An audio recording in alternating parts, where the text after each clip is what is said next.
ஹாய்ங்க, வணக்கம். இன்றைக்கி சூப்பரான ஒரு மசாலா டீ தான் போட போகிறோம். எப்படி போடுறதுன்னு பார்க்கலாம். அதுக்கு முதல்ல மசாலா அரைச்சிக்கலாம். ஒரு சின்ன துண்டு பட்டை, சுருள் பட்டை எடுத்துருக்கேன். ஒரு கருப்பு ஏலக்காய், நார்மல் ஏலக்காய், பச்சை ஏலக்காய் கொஞ்சம், ஒரு அரை ஸ்பூன், ஒரு அரை ஸ்பூனுக்கு கொஞ்சம் கம்மியாக மிளகு, ஒரு அரை ஸ்பூனுக்கு கம்மியாக சோம்பு, ஒரு 10-15 கிராம்பு.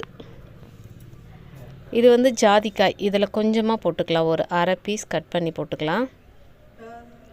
இதோட வாசனை பார்த்திங்கன்னா ரொம்ப மைல்டாக, ரொம்ப நல்லாயிருக்கும் டீக்கு.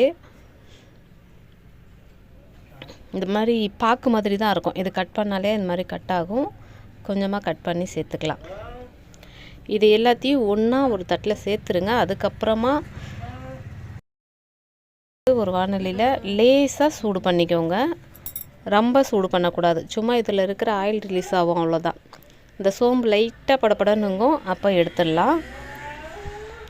இப்போ அந்த ஹீட்டான வாணலிலேயே கொஞ்சம் ரோஸ் இதழ், கொஞ்சமாக துளசி இலைகள், நான் வந்து ஒரு 2-3 நாள் முன்னாலே எடுத்து காய வச்சுருக்கேன் நிழல்ல.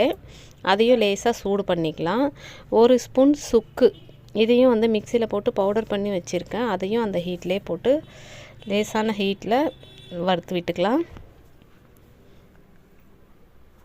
இது ரொம்ப கரிஞ்சிராமல் எல்லாத்தையுமே லேசாக வறுத்துக்கோங்க. ஹீட் ஆனால் போதும். உங்களுக்கு நல்லா வெயில் வந்துச்சுன்னா 1 மணி நேரம் வெயிலில் வச்சு கூட எடுத்துக்கலாம். இப்போ இது எல்லாத்தையும் ஒரு தட்டில் மாற்றி ஆற வச்சுக்கோங்க.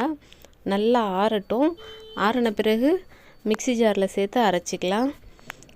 அரைக்கும்போது வேகமாக ஓட விடாமல் கொஞ்சம் நிறுத்தி அரைச்சிக்கோங்க. ஏன்னா ஹீட் ஆகும் மிஷினு. ஜார் ஹீட் ஆகும்போது இதுக்கு கொஞ்சம் கசப்புத்தன்மை வந்துடும். அதனால் கொஞ்சம் நிறுத்தி அரைச்சிக்கோங்க, ஹீட் இல்லாமல். அதனால தான் நல்லா ஆற வச்சு அரைச்சிக்க சொன்னேன்.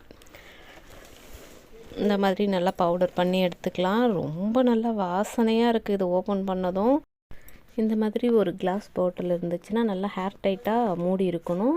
அந்த மாதிரி பாட்டிலில் போட்டு ஃபில் பண்ணி வச்சுக்கோங்க. நான் வந்து கொஞ்சமாக, எனக்கு 1 வாரத்துக்கு தகுந்த மாதிரி அரைச்சிருக்கேன். நீங்கள் வேணும்னா கொஞ்சம் அதிகமாக அரைச்சிக்கலாம். இது வந்து ரொம்ப நாளைக்கு வைக்காதீங்க, வாசனை போயிடும். மிஞ்சி ஒரு மேக்ஸிமம் 1 மாதத்துக்கு வச்சுக்கலாம். அது வரைக்குமே நல்லாயிருக்கு. அதுக்கு மேலே இருந்தால் வாசனை கம்மியாகிடுது. அந்த அளவுக்கு டேஸ்ட்டு இருக்கிறதில்ல. 1 மாதம் வரைக்கும் வச்சுக்கலாம். அதே மாதிரி இந்த மாதிரி ஒரு கவர் வச்சு நல்லா லாக் பண்ணி வச்சுக்கோங்க. இப்போது டீ போட்டுக்கலாம். நான் 2 டம்ளர் டீ போடுறேன். அதுக்கு 1 கப் தண்ணி விட்டு 1 ஸ்பூன் டீ தூள் போட்டுக்கலாம். டீ தூள் கூட நல்லா பிராண்டட் இருந்தால் நல்லாயிருக்கும். இந்த டீ மசாலா பார்த்திங்கன்னா நல்லா இம்யூனிட்டி பூஸ்டராக இருக்கும். அந்த ரோஸ் பெட்டல்ஸ்லாம் பார்த்திங்கன்னா நம்ம ஹைவேஸ்லலாம் டீ குடிச்சிருப்போம். அதில் வர வாசனை, என்ன வாசனை இது, இதில் என்ன சேர்த்துருப்பாங்கன்ற அளவுக்கு யோசிக்கிற அளவுக்கு இருந்திருக்கும். அந்த மாதிரி வாசனை தரக்கூடியது இந்த பன்னீர் ரோஸ் பெட்டல்ஸ் தான். அதையும் அந்த மாதிரி நான் 3 நாளைக்கு முன்னவே எடுத்து காய வச்சுருந்தேன். அந்த மாதிரி காய வச்சு அரைச்சி போட்டுக்கோங்க. ரொம்ப நல்லா வாசனையாக இருக்கும். இப்போ பால், சர்க்கரை எல்லாம் சேர்த்தாச்சு. நல்லா கொதித்த பிறகு நம்ம அரைச்ச மசாலாவிலேருந்து ஒரு 1/4 ஸ்பூன், நான் 2 கப்புக்கு 1/4 ஸ்பூன் போடுறேன். நீங்கள் 4 கப்பு அந்த மாதிரி போடுறதா ஒரு அரை ஸ்பூன் போட்டுக்கோங்க. ரொம்ப நல்லாயிருக்கும். இந்த மாதிரி மழை குளிர்காலத்தில் பார்த்திங்கன்னா இந்த மாதிரி மசாலா போட்டு டீ குடிக்கும்போது சளி, இரும்பல், தொண்டை வலி, உடல் வலின்ட்டு நிறைய பிரச்சனைகள் வரும் இந்த சீசனில். அதெல்லாம் கம்மியாகிடும். இந்த மாதிரி போட்டு குடித்து பார்த்துட்டு எப்படி இருக்குன்னு கமெண்ட் பண்ணுங்கள்.